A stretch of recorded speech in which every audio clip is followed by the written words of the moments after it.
Okay, thanks everyone for coming. This is our YFP panel on what's working best for the younger generations. I'm Mallory Nichols. I work for Advanced Components, and I'm YFP president. We've got some stuff on all the chairs. This is just our little general info. If you guys have anyone that you want to sign up or want more information, you can just scan right here. And then we've also got our mentor program that we are launching in January, but the signups are open. So if you're interested in being a mentor, a mentee, go online and sign up, and we'll be making matches for that pretty soon. Well, I guess let's dive into it. So like I said, I'm Mallory. I'll be moderating, and then I'll let the panel just kind of introduce themselves. Very good. Good morning, everyone. Jake Glaser here with Sherex Fastening Solutions. I operate as our Western Territory Regional Sales Manager. And I have been with Sherex now going on 9 years. I also do have a focus in the heavy truck and trailer market segment for our company. Hi everyone, George Hunt, Brighton-Best International, Midwest Regional Sales Manager for the company. I've been with the company for 25 short years, and I'm happy to be here today. Thank you for having me. Good morning. Name is Tim Vath here, General Manager of Solution Industries. Part of Lindfast Solutions Group. I've been in the industry and at Solution for about 9 years now, and also happy to be here. All right, so I did want to go ahead and say that we've got some things to talk about. We actually asked people what they wanted us to go over, but I would really encourage everyone, don't be shy. We're all friends here. If you have a question that comes up as we're all talking or something you'd like to add, just put your hand up or shout it out, and we'd like for this to be pretty interactive, so feel free to contribute whenever something comes to mind. One thing I will say that everybody wanted to talk about a lot was technology and the younger generation, so I think just to kind of get it started, we all know that technology is everywhere. It makes everything free and instantaneous, it's available. So growing up alongside that, how do you think that's affected this younger generation? And I guess really specifically their work habits, etc. Yeah, no, if you don't mind. So my thought along, again, growing up in the technological boom, that's the focus of the question, right? Heavy emphasis on research, right? That's kind of what that's enabled us all to do. We are all becoming experts in the realm of research. No longer such a focus on information retention. You don't necessarily have to store that information as long as you know how to access it, where to access it, and then be effective with the information you have. So I think that's a huge impact. Again, a shift away from information retention and a shift into researchability. So that's kind of my first thought there. Yeah, I'd piggyback that and say it's shifting. It's kind of even the playing field on knowledge, need to know versus need to know how to use. So it's more how can you use information, how effective, how fast, and what decisions you make from that, and that's how you set yourself apart instead of just finding the knowledge. Everybody can find it now. Again, even the playing field there. Yeah, that's an excellent point. From a different perspective, I think it's an advantage. It's really an advantage to the younger generation. It allows us to get to a point in time where it took maybe the older generation 10, 15, 20 years to get up to speed with the experience and the know-how that they have. With the technological boom, it really has allowed us to get there in 2, 3, 5 years. And now you have qualities in which allow you to be more marketable, which is two things the older generation really didn't have when they were younger: experience and education. And now the younger generation can really piggyback on that. Yeah, and another point that I have as well, you think about the impact that this has on communication and behavioral styles, right? You'll notice, or maybe I've noticed, it seems that interpersonal communication skills are kind of on a decline, right? You look around, you look any restaurant that you go to, you see a couple sitting down. Vast majority of them are present on their phones only and not engaged in that actual, communication and interaction with each other. So, although there's a lot of advantage, that is one of the detrimental sides that I think that I've seen is just kind of that loss of focus on interpersonal communication. So, for those that have that air quote soft skill, just know that you've leveraged yourself forward into forever, right? If you have the ability to exchange with other humans, you're doing yourself a service. So I will say, thinking about that from another perspective, I totally agree on the communication side. But growing up alongside of the technology as part of our physical being, I think multitasking, we've become pretty good at it. I mean, you're talking about it on a communication side. You can have 3 to 4 different social interactions happening at once while you're in a physical, emails, texts, social media. Now that can impact the depth of focus sometimes, because sometimes we're too focused on way too many things. But at the same time, I do think it's kind of sharpened, our ability to multitask and handle, multiple things at once, somewhat, hopefully successfully. It's a double-edged sword, right? I mean, to Jake's point, if you're technically advanced or technical savvy and you have interpersonal communication skills, that's where you want to be. So sometimes you might want to put that phone away and force yourself to have a communication or have some communication with somebody else. I think all great points, guys.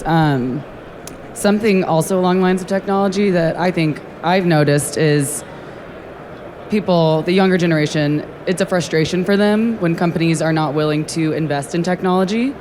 Do you guys see that in our industry or at your own workplace as being something that happens? I guess I'll go first because I'm the oldest here. So I came from the industry where we had no technology. All of our websites were under construction, and you were pretty forced to figure out what you needed to do and how you needed to do it. If you're not investing in technology right now, you're doing a disservice to yourself and to your organization. Period. Point blank, end of discussion. Technology is where it is today and where it will be forever. It's just going to get better. What I think the important aspect is to remember is to really get your employers involved in the technological boom. Make them understand how important it is, not only for their company to get to the next level, but for you to be a better employee yourself. Technology is so important that I think, here's the problem. It takes time. It takes an investment. And with what's going on the last several years and how busy we have become, we've only almost fallen back on our laurels and went back to the old ways of doing things because we have to get done. It's the wrong methodology. It's the wrong way of thinking. Think about where we need to be in the next 5 and 10 years and make that commitment to do so. And to do that is in the technological boom. Yeah, I think just to piggyback on your point of investment, I think the industry is kind of in a transformational era right now, the last few years, and going forward. The industry, in a large part, has been dominated by a lot of privately owned, smaller, family-run businesses, and capital is an issue. It's not always the easiest thing to invest in, automation and robotics and different technological advances that would create benefits for everybody. So now I think there is an infusion of capital and more money into into our industry because we kind of need to. You need to. It's a necessity to continue advancing in that world. So. No, and kind of to comment on the other side, for what I've seen, well replicated in the regards of tech. Obviously we've all gone through what we have the past 2-3 years, and throughout that time, I can speak personally from our company perspective. We did develop those tech packages to enable all of our folks to have remote employment access, so providing the phones, providing the laptops, providing the technological elements that enable communication from that remote standpoint. I just thought that was handled very well, obviously, at a time where it was needed. So I've seen a lot of that, and I think a lot of us have seen that across our companies. And Jake, that's a great point. That just goes to show you that you can do it. It is out there. When push comes to shove, and we needed, and the pandemic forced us to get to work and do what we needed to do, it's out there. The advancements are out there, the technology is out there, the know-how, the will to do it is the only problem. And I think, as I said before, don't go back. let's take a page out of what we had to do to get through this pandemic and take that a step further.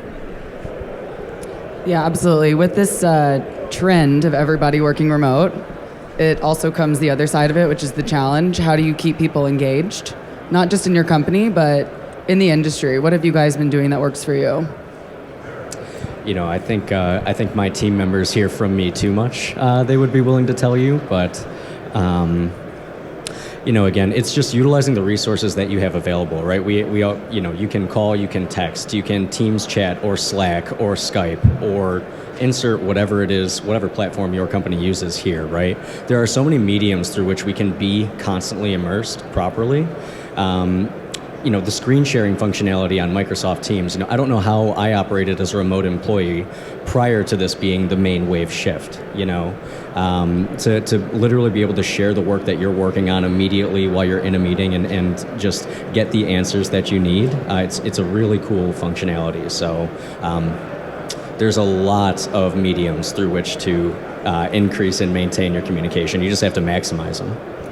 Yeah, I'll add, you know, I think it's important to be proactive, you know, as a leader to reach out and make, you know, yourself available to the team, give them the opportunity to give you honest feedback as much as possible. But at the same time, too, it's not for everybody to be remote. It's, you know, there's an intrinsic, you know, drive and self-discipline that you have to have as an employee. Sure, you know, us as leaders, we can, you know, put the tools in front of them and make sure they have everything at their disposal to operate. But like you said, there's plenty of forms of communication. It's, you know, it's never going to mimic direct face-to-face, but you can get the job done. But again, the employees have to, you know, take the burden too upon themselves and be self-disciplined, you know, allow themselves to work in that flexibility and show results as well. But that still starts from the top and creating a culture in your organization to do that. Yeah, I couldn't agree with you more, Tim. I mean, it goes back to the individual and the innate responsibility they have to make themselves better. And Jake is right. I mean, there are so many platforms and there are so many resources out there for you to remain relevant in the field. But, you know, I do go back to this is a networking industry. And it is important that you do get out and you do shake hands and you do communicate with your leads and with your subordinates and with your leadership team, because that communication and that partnership and that bond is irreplaceable. Yeah, I couldn't agree more with that. And again, it's that initial relational development, that interpersonal communication can never be replaced. You know, if you're just, you know, ongoing working on projects with folks that you've been involved with for years, that's one thing. But to really establish that bond and that trust element between yourself and whoever it is you're working with, interpersonal still will always remain key. It really leads me down just this kind of whole thought process of work-life balance and flexibility, company adaptability that is so important to this next generation. I think even for our, you know, industry veterans, everyone's kind of leaning that way. Everybody wants a little more flexibility. How do you interpret that, first off? And how do you help young employees achieve that work-life balance while still feeling like you're getting the worth out of your employee? Yeah, I think that conversation shifted more through the years from, you know, work-life balance used to mean end of shift, end of work. That can't happen anymore. Everybody's always plugged in. So it's more balance to flexibility and you know, trusting your staff to have, you know, again, the self-discipline to show results. I mean, that's inevitably what it's about. You know, I don't necessarily care what minute you're working or where you're at. It's delivering the results that, you know, we expect as an organization. So it's more about flexibility and giving, because again, you can't get away anymore unless you just destroy your phone and your computer, because everybody's always plugged in. So that's kind of more how I interpret it nowadays. Yeah, you hit the nail on the head. I think the word is trust, right? Trust. You need to make sure that your employer trusts who you are, individual that you become. Work-life balance, I think we all appreciate and understand it needs to happen. And if anything, the younger generation has taught us that it's important, it's needed. And to Mallory's point, everybody's doing it. It's not just the younger generation, it's everybody. And I think the employers out there understand that it's needed, because the last thing they want is a burnt out employee. It makes no good to anybody. It does no good to anybody. So, but the trust factor is so important that it allows you to do what you need to do from a personal perspective and a business perspective as well. So yes, it's important. I think we all agree about that, but I couldn't agree with Timmy more on the trust aspect of it all. You need to make sure that your employer trusts you so you can have that value add. No, I absolutely agree. Again, my first thought when you say work-life balance is to just laugh, because what is that, right?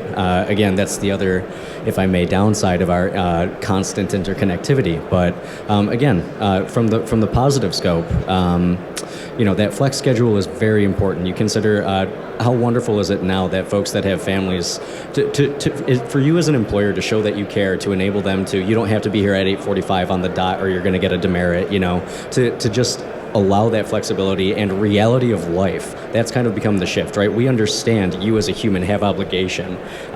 So please balance within that the expectation for delivery that we have, and that's understood. And again, you talk about building a culture of an organization, and an organization that truly cares about its people. That's one of the ways you can do it, and it's it'll show in the work results that you receive from your team. And just to finish that off, I think flexibility too means different things to different positions too. Like, unfortunately, not every position is catered to be able to be flexible. There are work hours, there are operational activities that need to be done, but there's ways to be creative as a leader to find different ways to allow flexibility in different areas just based on the job description. So that comes with creativity, and it's not always everything's created equal, but I think everybody deserves some sort of flexibility and that balance that we're talking about. And it really leads towards, I know we're going to be talking about this later in the segment, but it really leads towards the culture and understanding, how important it is to that employee that they get that value add, and it really sends a positive note and a vibe, and like an underlying current about how positive that culture is going to remain in that company. Yeah, speaking further on culture, really, I think everyone knows that it's been hard to hire lately, and what is it that y'all's companies, you all's companies, are doing to make yourself competitive and to retain your employees? So I think we're all in the same boat on this one, right? It's been very difficult in the labor market to attract young, good talent. And unfortunately, we're a very mature industry, and we still are. We still have a long way to go to get to some of the other industry segments in the country. But I think what it allows us to do is, we still, to this day, I don't know the background here, but I started in the warehouse and worked my way up and got into sales and just, climbed that proverbial chain. That's still something that we promote heavily in our organization. We promote from within. And it starts by sweeping floors, picking orders, understanding what a 1/4 20x1 socket is, and then taking that individual, investing the time, the resources, and the energy in them, and then we bring them up, and then we promote them throughout the industry. That's one. The second one we do is we reward our employees to bring in friends. To bring in family members, and to bring in anybody they think that will do a good job. And if they stay within that given year, we'll give them a $500 gift card. That's worked really, really well. So it's all about thinking differently, because right now the traditional methods about hiring has been very, very difficult during this pandemic. Yeah, I think for me to answer that question, how do you set yourself apart? I think it's important to emphasize the importance of the role that you're hiring for, and to your point, kind of paint a path for advancement for everybody too, because it's a human condition to want to feel valued, right? So if you're talking to a prospective interviewee and you're just kind of painting it as a job and this is what we do, it's more important to them to say, one, why this is important to the organization, and then two, stand by that. Show them daily, and then I'm big on not micromanaging. You want to give not only tell them they're going to be valuable, but make them valuable. We don't want robots. We want thinkers. I'm a big believer in the people closest to the position should be making those decisions, because one, they're in the role, and two, that's the best way to grow is through experience. You're going to fail. I mean, that's being thrown to the fire. I think that's a huge way to grow, and as an individual and as an employee. So that's something to kind of separate a little bit, I guess, in such a tight competitive world. That point in regards to autonomy of function, right? That is huge. People absolutely want to feel valued, and people absolutely want to contribute as well. So that's the other thing. Nobody's necessarily showing up with the intention to not perform today. So making sure that you have, through your corporate culture principles, through your own internal and external trainings that you do, making sure that you set them up on that path for success, and then enabling your teams to just run down it, and then being available, in those instances when, yes, things are on fire, and yes, I do need your support, making sure that you're there for them and not leaving anybody in the lurch. So kind of that balance of autonomy with open accessibility if you do need me, I think is important.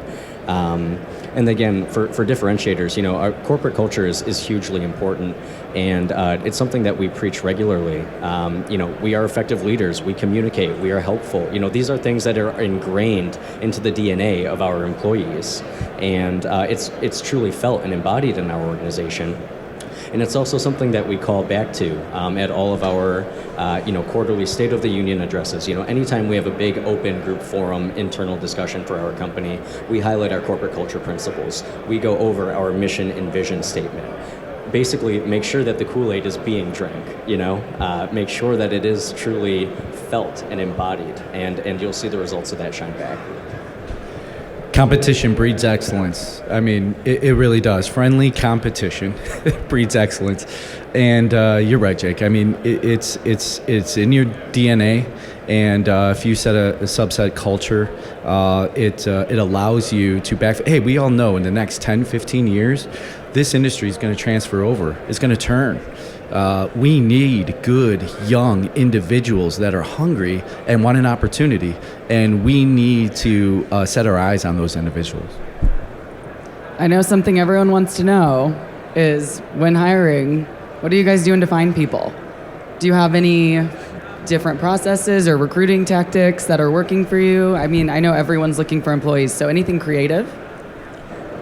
I loved your word of mouth kind of approach, because quite frankly, if you have a trusted, high value employee that you know is doing a good job for you, isn't that the person that you want seeking out the next person to come in? It's huge. So lean on the internal network that you've already established. You know that they know somebody who's looking for an opportunity. You have an opportunity to provide them. Another thing that you can always lean on, local, college career fairs are huge. Check out community colleges. Check out four-year schools as well. There is a forum in place for a job seeker to be aligned with an employer. So make sure that you're utilizing that and check in with your local schools. High school trade programs, community college, four-year degree schools, they all have dedicated, career counseling and job fair teams. So partner with them. Yeah, there's really no secret sauce, and I'm going to help Tim out a little bit because we're all doing the same things. So everything Jake said, times it by 3, there really isn't. And the word of mouth thing really is the second biggest way of how we retain people. The first way obviously is from promoting within, but that's really what we have been doing. And I think the other thing really to look at is, in the past, we really have looked at experience, almost more so as education when we're looked at resumes. How long have you been in the industry? Where have you worked? What kind of product knowledge do you have? I think in today's world, we don't care. We're going to train them.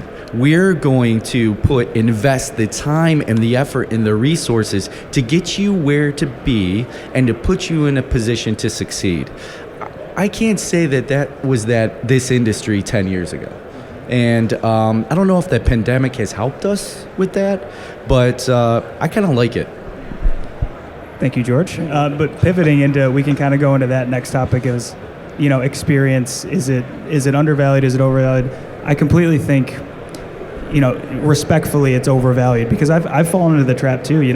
We need to find experienced people, and there's always going to be specialty roles that you need experience and you need, specific knowledge. But I've definitely found, talented, energetic, personable people that have the drive to want to learn is what you need, as long as you're confident in your skills to develop them internally. I guess that's my answer to that. It's tactics on hiring, definitely echoing everybody here, the referral programs, word of mouth, but it's kind of a employees world out there right now, and we're just all trying to get the best we can. Yeah, my branch manager in Chicago went to school to be a history teacher. No industry knowledge whatsoever, but found something in him that we liked, and we trained him from the bottom up. Now he gets to say what we all get to say. I'm in the fastener industry, I sell screws, and he can't get out. So no, I was just going to add, and you can't get out. So be happy where you are, friend. No, I just wanted to add to the point, when you're looking at the qualities that you need to be looking for, effective communicator, engaging, drive, desire. Are you internally and intrinsically motivated to be successful? That's the person that's going to be successful in your organization. So just as a bit of a piggyback off that point, but I totally agree. We can teach you all of the technical elements that you need. I did not know anything about the fastener industry before my foray into it. So all of that is teachable. What is not teachable are, kind of those more core values and behaviors that an individual exhibits. Yeah, and to cap that off, it's more about what are you looking for, the shot in the arm right now? Because of course somebody with industry experience might be a better plug and play right away, but the long-term fit might be the other option that you might not have looked at because they didn't have the experience, but their characteristics and their qualities fit better long-term as long as you can develop them in the industry. And we have plenty of ways to develop the industry, not just internally, but all the great organizations, FTI and the great different associations we have. So, yeah, good little plug. Have a good heart. Everything else is teachable. Mic drop. Yeah, no, adding to that, so speaking on hiring inexperienced young individuals and training them up, do you guys have any specific programs or things that you do to help onboard these new people, engage them? What's working for you guys there as far as education? We have a BBI university. We have a back-end software program that allows us to teach our employees the nuances of the commodity lines that we sell. It's a very good program that we have. We also generate a Fasteners 101 class yearly throughout our regional facilities that allows both our customers and our employees to get up to speed with what's going on in the industry and the commodity lines that we sell. But there is nothing that is better than actually sitting down and doing it next to somebody else that has been doing it for years. That open bullpen concept of everybody looking at the same thing and bouncing ideas off each other has been indoctrinated into our culture for years, and it continues to be the biggest asset we possibly have. Yeah, it takes a village, right? Oh, it takes a village. Absolutely. Collaboration. That's how you're going to meet with the best success. Just to piggyback off that, so much of this is about the next generation. The current and prior generations are still here, and I think it's super important to leverage that, just like you said, to sit with somebody that's been doing this forever and gain their knowledge. They've been doing it and doing it successfully for a reason. We should use them 100% as a resource, and we do that internally, at Solution. we can't lose sight of that. We can't lose sight of that, tribal knowledge that they've been working with forever, because that needs to be passed forward. It can evolve, with different ideas, but fasteners haven't changed a ton over time. So 200 years. Yeah, there you go. Totally agreed. And again, always, lean on your peers, right? So we have the FTI groups. We have Carmen from Carver Fax Center. There are long-standing industry associations that we can lean on and help with that educational element that you want for your new employees. Our teams here at YFP, we're absolutely here to help with all of those education and networking opportunities. Make sure that your new entrants into the workforce are getting the right exposure, getting the opportunity to receive those FTI training courses, things along those lines. So just lean on your peers. We're all here truly for the collective good, right? So leverage them. And lean on us. Lean on us. Yeah. Come see us. Get our business cards. If we don't know the answer, we'll find somebody who does. Jake knows everybody in this building. So please, that's what we're here for. I think, guys, a lot of really great thoughts. I do want to open it up and see if anyone has a question on the floor, or if there are any other topics that you guys wanted to cover. We can, but if anyone has a question, I can bring the mic down. Some questions for the panelists. Nice. I knew I'd get one. He's just going to scream it.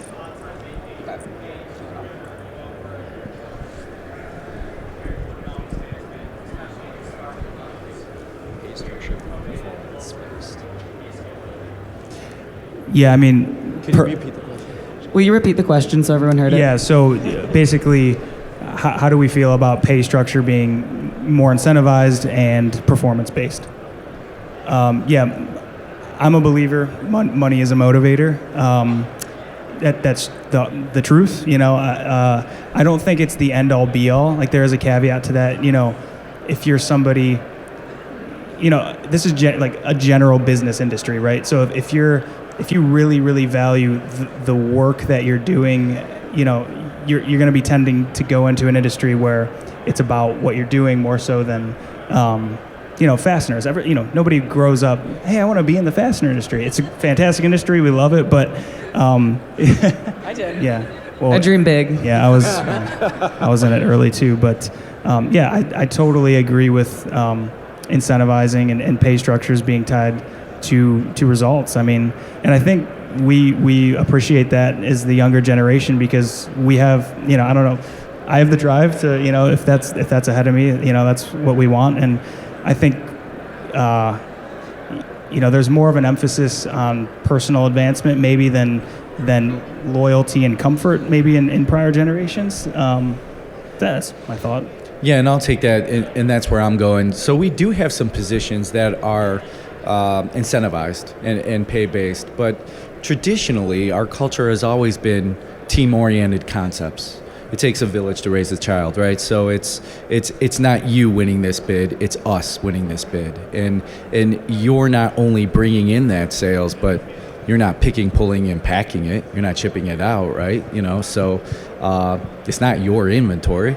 So we've really adopted more of a team-oriented concept. But then when the team does well, everybody else does well as well. So they'll get bonuses and they'll get payouts and all that other good stuff. And that has really helped us grow our culture, and it's really helped us grow and identify that the team concept really has been better more, so we can get rid of more of an individualized based thinking. Yeah, I definitely agree with that. And, just kind of the other side of this as well. I firmly believe that you don't have to starve the dog to make him hungry, or her, pardon me, So whenever anyone's base needs are met with, that's when they're going to be able to be more comfortable and have that ability to kind of expand themselves more. So, regardless, of course, incentivizing for, good work, definitely, and certainly in a sales role, I understand, that's an incentivized pay structure, and my pay is capped only by my desire to perform, right? So I get all of that, but also kind of balancing back and making sure that your team is provided for first, has to happen. If you just consider like even Maslow's hierarchy, right? Like their needs have to be met with first before they can focus elsewhere. So if they're worried about being able to afford their home, pay for their children's X, anything along those lines, that's going to be their focus. If their needs are met with, then their focus can shift to other areas. So that's one of my thoughts around that.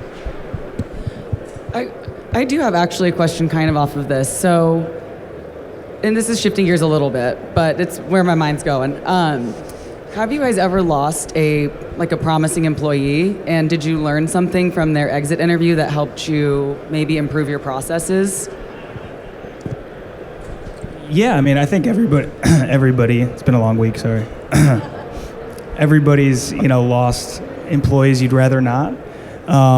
One, you're not going to be able to keep everybody. At the end of the day, everybody's going to do what's best for them, as they should. They have families to take care of. I've learned it's important to stay as engaged as possible throughout, because oftentimes you're learning things too late if you're not. You have to be proactive in your communication, because you don't want to learn something that you could have avoided when it's too late. But at the end of the day, you also can't appease everybody. You can't build an organization for everybody's singular need. So you can't be overly sensitive either to what you hear. But I think it's important to try to get people to tell you what the truth versus what you want to hear, as much as possible. Absolutely. What they think you want to hear. Sorry about that. Yeah. I think everybody up here has lost somebody they still, have bad dreams at night, trying to figure out how to get them back. And I think the most important thing to realize and understand is try to learn from those mistakes. And you brought up a great point, Mallory, and that is the exit interview is really, really important. And I don't think a lot of companies do them. I really don't. I think that's where you learn how to better yourself, especially from that employee that you may have lost from a pay structure deal. I mean, that's happened as well, where your way is not the only way. There are a multitude of different ways to skin a cat, right? And to identify where you went wrong and how you rectify that makes you a better person, makes you a better leader, and it's just hoping you don't make that mistake again. Yeah, and kind of to your point again, that exit interview, it's just too late to react, right? You've already, for lack of a better word, lost, right? So just ensuring that you do have that open communication and comfortability with each other, from, superior to subordinate. Again, getting rid of power difference definitions is huge. Again, some people don't think that they have the ability to tell their direct report or their superior or the owner of their company what's actually going on. And that's not going to be positive overall for your company. You're going to have just negative things, so again, just ensuring that you are allowing open, effective communication channels, and that your folks are comfortable coming to you and talking to you about what their actual needs are. It's just critically important.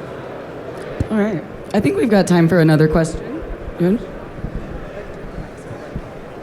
Does the availability in the ever-changing landscape of technology, does that, and limiting that potentially, does that incentivize or disincentivize somebody if they, or did I miss that? Okay. You want to hit the highlight reel? Good thing we're taping this. You can roll it back. And Tim had some great answers on that one. Yeah. the punt to Tim. So you mentioned trust. Mm-hmm. How does your generation see that occurring? I mean, for me, it's everything. I mean, I still go back. I'm going to get choked up here because I'm thinking about my dad and my grandfather, and, your word and your handshake mean everything. I mean, it is the only thing you have. And if you don't trust or allow yourself to be trusted, this doesn't work. It just doesn't work. So we can talk about a lot of things up here, and how we can get to a better point in time, and how we can be better leaders and be better managers and get to where we want to be. But I really go back to a simplistic point of view that you have a good heart, and you will be a good person and you do the best you possibly can do every single day, nothing will go wrong. But do the young people expect that we should automatically give that, or do they still expect to earn it like that's what people did? I do think trust is earned, absolutely, and so is respect, right? So is respect. So, but yeah, that's a basic trend, and I think where you're going to is that, you know, we think we may have lost, and I don't feel that way. I don't. I think the younger generation just views things differently, and they want to be good at what they do. They want to earn what they have. But as I said before, and I can say this out loud because I was this way when I was 19, 20, 21, 22. Yes, I wanted to make $100,000 a year, and I wanted to be the vice president of sales. But that's a drive thing, if you ask me. And again, respect is earned, trust is earned, and if you continue to have a good heart and do that, good things come to those who wait. Be patient. I think patience is I think it can be a struggle for our younger generation, and that all goes back to this technology, right? The idea of instantaneous. I can order food online, I can go shopping, I can buy something, and it's here tomorrow thanks to Amazon. So it is just a reminder that not everything happens overnight, and I do think that's a difference for our generation, something that we struggle with probably. Anyone else have a question they'd like to ask? Going once, going twice. I feel like a talk show host now. Well, okay. Thank you, everyone, for coming. Panelists, thank you for the candid conversation. We really appreciate it. And everyone, sign up your people for YFP and the mentorship program. If you have any other questions, you can come see me, Jake, or any of us. Thanks, everyone. Thank you. Thank you. Thank you.